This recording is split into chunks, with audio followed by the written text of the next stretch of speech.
showed a lot of fight today. Really got the job done. Absolutely, I'm really pleased with the performance. It's not easy to play 3 times in 7 days. We came here very late from Greece, and then we conceded an early goal as well, which mentally, asked you questions. But the team reacted straight away and started to dominate the game and impose himself, create the chances, score the goals, and then just before half-time, again, a big disappointment, conceding the goal on another set piece. But again, we went back in the game, we started to play, we started to dominate the game again. But in the last 20 or 25 minutes, you could see that energy-wise, we dropped a lot. We had a lot of issues with some of the players on the pitch. We tried to make the changes to lift it up, but to be fair, Everton were better than us in the last 20 to 25 minutes and had some chances to score. You suffered the loss of Kolasinac. Two questions really. He started ahead of Saka. Unfortunately, Kolasinac's misfortune became a fortune for Saka because he got his 10th assist. That must have been a difficult decision for you to make initially, but you must have been so pleased with what eventually happened with Saka's introduction. Well, I'm never happy when obviously something happens like that. With Kola, he's been very unlucky with the injuries. Bukayo had some issues as well before the game. Then he started to play after a few minutes. It was a great contribution offensively, but as well there are other moments where he showed today that still a lot of margin for him for improvement, and he needs to keep his feet on the ground, and we have to help him to do that. Literally after a minute, your game plan, whatever you practice and train for today's match, it went out the window. That must be such a difficult reaction to now subsequently regroup and try to get going again. But this is part of the game, and this is a reaction I'm hoping from my team. Against disappointment, there are things that we can't control. Unexpected things going to happen. One day is this goal, one day is play with 10 men.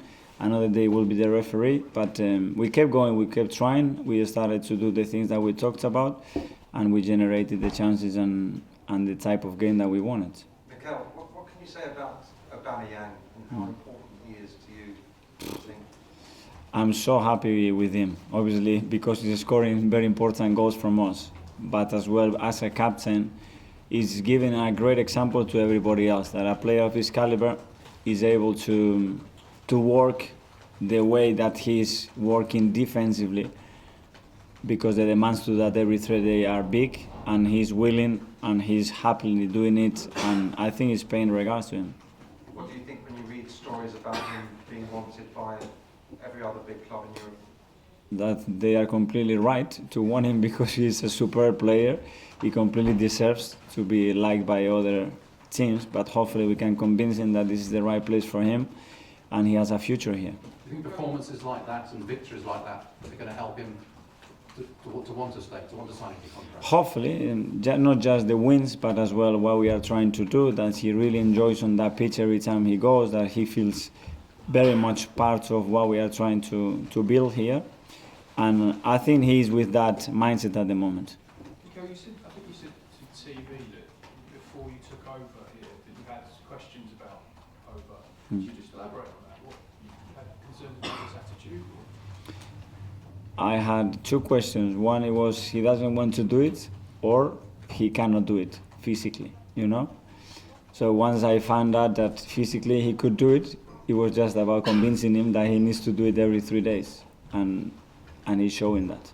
What do you mean about his mindset? When you say his mindset, it means that you see... I think it's been tough for him, and a player like him, it's been a lot of disappointment in the last few months or years because he has big expectations. He wants to play for the biggest club, the bigger tournament, and be up there with the best players in the world. And we have to try to support him and give him everything as a club that he really feels fulfilled here. That's the challenge that we have.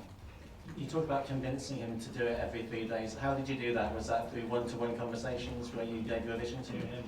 It's a combination of many things, but he needs to feel fulfilled. When he does that we show appreciation as well of what he's doing, because he could just say, I score the goals, I don't need to do it. But unfortunately, we are not that good that we can allow a few players not to do that. You kept the team back in Athens overnight rather than come straight back. Is that something you've done in the past, or you know works in the past? Because if the results are a win every time on the next game, it's a practice from European away games that Yeah. you'll adopt to, you'll keep. Well, when we look at the options, if we would have traveled straight after the game, we were going to land here at 4:30 or 5 o'clock in the morning, which completely disrupts the preparation.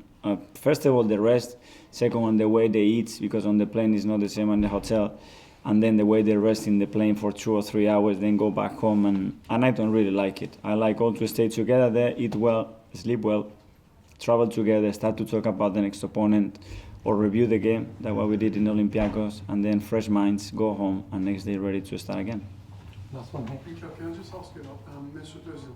Now, in recent seasons, he was always criticised about the work rate, etc. We know that he's technically a very good player, but his work rate has seemed to improve quite a lot on the years. And so this game, he ran his socks off. You know, he was quite impressive. Yes, I'm very pleased with him. Obviously, I play with him and I know him, so I try to pinch him as much as possible to do what he needs to do, because I know how much he can give us on the offensive side. But as well, Mesut is a good example to this game. When we are dominant, when the whole process is properly done and you find the play in the right position, is the type of game that he wants. When that game becomes like this, it's not his game, you know. So he needs his teammates, he needs the right structure and organization for him to flourish. So it's not just about him. Sometimes it's not his fault. It's about the team that is not supporting what he needs. Can I just ask you about Kolasinac? How is he? I don't know. He looked bad. To be fair, he was in a lot of pain. So we'll have to try to assess him tomorrow and see how he is. Dislocation? Well, hopefully no, but he was in pain. So I don't know. Thank you. Yeah, thank you. Oris.